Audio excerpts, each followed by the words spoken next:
Selamat siang pemirsa. Dugaan korupsi BPSDM yang berdampak pada penggeledahan kantor PUPR Perkim Kalimantan Utara beberapa waktu lalu kini terus bergulir. Dalam proses hukum sudah tercatat 20 lebih saksi diperiksa oleh Kejati Kaltara terkait dengan dugaan kasus korupsi BPSDM Kaltara tersebut. Kejati Kaltara hingga saat ini terus melakukan penyidikan terhadap pihak-pihak yang diduga ikut terlibat atau mengetahui terjadinya dugaan korupsi pembangunan kantor BPSDM Kaltara ini.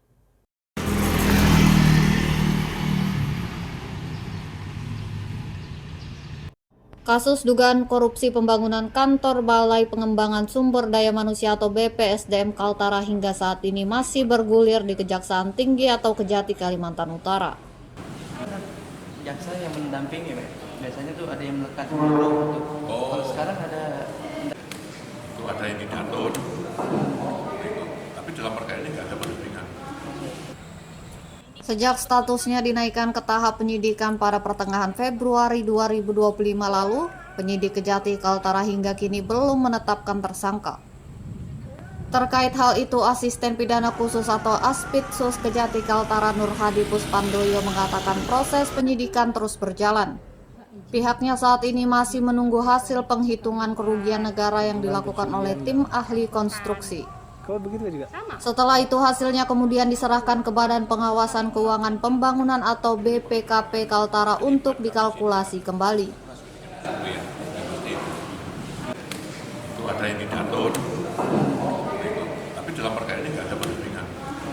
Itu biasanya butuh waktu berapa lama Pak dari tim ahli? Sebetulnya kalau kami mintanya segera, cuman karena mungkin karena puasa kemudian Lebaran ini mungkin ya, jadi akan kami tanyakan lagi lah sebentar lagi nanti.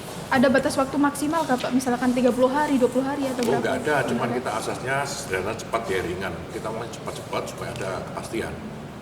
Kalau sejauh ini untuk saksinya ada penambahan pemanggilan saksi atau seperti apa? Saksi, kalau misalkan ada yang kurang, nanti siapapun akan kita minta keterangan.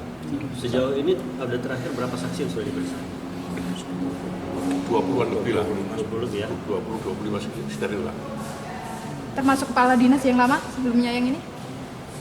Nanti kita cek lagi, karena yang mereka teman-teman nanti kita cek lagi. Pokoknya semua yang mengetahui tentang perkara ini akan kami naik keterangan. Baik yang lama, yang baru, siapapun itu. Dalam kasus ini pihaknya juga telah meminta keterangan kurang lebih 20 orang yang mengetahui seluk-beluk pembangunan proyek yang dikerjakan pada tahun 2021 hingga 2025 dengan anggaran sekitar 12 miliar rupiah. Lebih lanjut, Nur Hadi menegaskan pihaknya komitmen untuk menyelesaikan kasus tersebut dan segera menetapkan tersangka dalam waktu dekat ini. Ari Tanjung Selar, tim Kaltara TV.